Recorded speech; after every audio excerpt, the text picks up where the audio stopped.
పడి లేచే సముద్రం మీద పడకుండా నిలబడిన వాడి కథ మా దేవర కథ.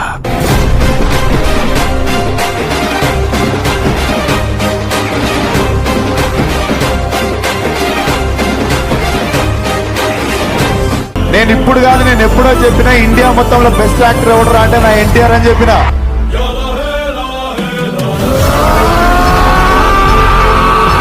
ఇంత బలమైన నటుడిని ప్రతి తరంలోనూ చాలా అరుదుగా చూస్తాం. అలాంటి యాక్టర్ దొరకడం నా ఒక్కడి అదృష్టం కాదు, తెలుగు ఫిల్మ్ ఇండస్ట్రీ మాత్రమే కాదు,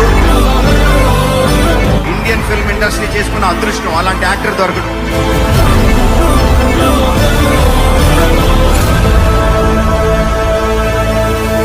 ఒక మూమెంట్ చెప్తాం కదండి, డాన్సెస్ నేర్చుకోవడానికి ఆ మూమెంట్కి నేను కరెక్ట్గా చెప్తున్నా 4-5 days పట్టిద్దండి.